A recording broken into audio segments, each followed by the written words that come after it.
دلته موږ ته یو مستطیلي منشور راکړل شوی دی. دلته یې د دې عرض دی 2، دا اوږدوالی دی 3 او د دې لوړوالی ارتفاع په اچ سره ښودل شوې ده.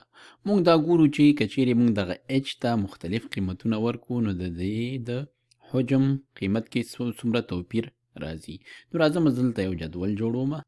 نو دا جدول شو، دلته موږ لیکو چې اچ یا لوړوالی او دلته لیکو حجم یا وی. نو اوس راځو ګورو که چیرې اچ یعنې لوړوالی د دې 15 واحده شي نو د حجم به څو وي. نو موږ پوهېږو چې د مستطیلي منشور حجم څه شی دی؟ قاعده ضرب دی ارتفاع، یعنې د قاعدې مساحت ضرب ارتفاع، او د قاعدې مساحت څه شی دی؟ د طول ضرب د دې عرض یا اوږدوالی. نو دا دواړه سره ضرب شي 2 په 3 کې 6 کېږي، 6 ضرب 15 دا به شي ټول 13. نو داسې لیکو چې 2 ضرب 3 ضرب څو ضرب 15 دا به مساوي شي 2 په 3 کې 6 په 15 کې 13 سره. نو دا شو 13 واحد مکعب. اوس راځو که چیرې د دغه اچ قیمت مونږ څنګه کو 2 چنده کو. دا ځل راځو دلته لیکو چې لس.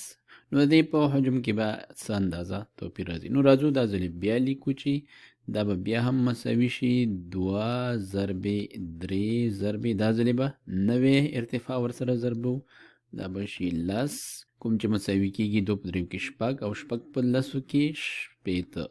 نو دلته تاسې وګورئ چې کله چې مونږه دغه ارتفاع 2 چنده کړه نو ورسره حجم یا دا بل اندازه هم څنګه شوه 2 چنده شوه ضرب 2 شوه.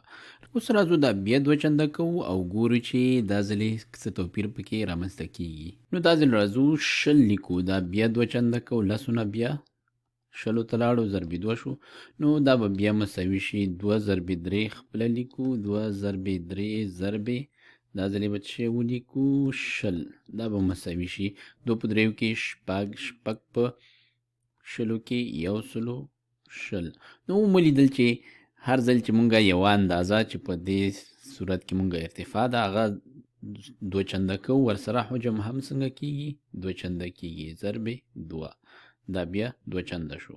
او همدارنګه اوس مونږ داسې هم ویلی شو چې که چیرې دغه یوه اندازه مونږه نیمایي کو، یعنی په 2 باندې وویشو دا ځلې، نو دا ورسره به حجم هم نیمایي کېږي یا په 2 باندې به ویشل کېږي. اوس راځو یو بل په زړه پورې کار کوو. داسې وایو چې که چیرې مونږ 2 اندازې څنګه کوو 2 چنده کوو. دلته خو مونږ یوازې لوړوالی پکې 2 چنده کولو، که ورسره دا یوه او یا دا یوه برخه هم 2 چنده کو بیا به څه کېږي. دې دپاره زه راځم دلته داسې شکل رسمومه چې که چیرې مونږ سره په دې شکل باندې څه شی وي مستطیل منشور وي را سره، دا اندازه یې 2 وي، دا یې 3 وي او دا یې څو وي دا یې 15 وي.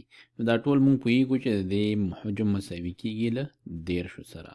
خو که چیرې مونږ سره یو بل دلته یو بل مستطیل مونږ رسم کو چې دا یوه اندازه یې څومره وي، دا یې 4 وي، دا یې 10 وي. زه یې داسې رسمومه، ډېر ښه رسم کولی هم نه شمه، خو په دې شکل یو لوی مستطیل وي، مستطیلي منشور وي، دا اندازه یې 4 وي او دا یې 10 وي او دا یې 3 وي. نو بیا به د دې حجم څومره په لاس راځي. نو موږ پوهېږو چې 3 په 4 کې 12، 12 په 10 کې کېږي 120. نو کله چې مونږه د یو مستطیلي منشور 2 اندازې 2 چنده کړي نو اصل کې هغه مونږه څو که ضرب 4 که 2 ضرب 2 شو 4 چنده شو ضرب 4 شو. نو دا ولې داسې کېږي؟ په دې اړه تاسې فکر وکړئ. نو که چیرې مونږه یوه اندازه 2 چنده کو مونږ ټول حجم 2 چنده که، خو که چیرې مونږه بل اندازه هم 2 چنده کو نو هغه 2 مونږه بیا 2 کې ضرب کړو ځکه مونږه دا 4 چنده کړه. اوس په دې فکر وکړئ که چیرې مونږ د دې 3 واړه اندازې 2 چنده کو بیا به څه چل کېږي، بیا به دې کې څومره توپیر راځي. نو تاسو ویډیو ودروئ او په دې باندې فکر وکړئ چې که چیرې ټولې اندازې 2 چنده کوي نو دې کې حجم کې څومره توپیر راځي، او که چیرې ټولې اندازې نیمایي کوي بیا به په حجم کې څومره توپیر راځي.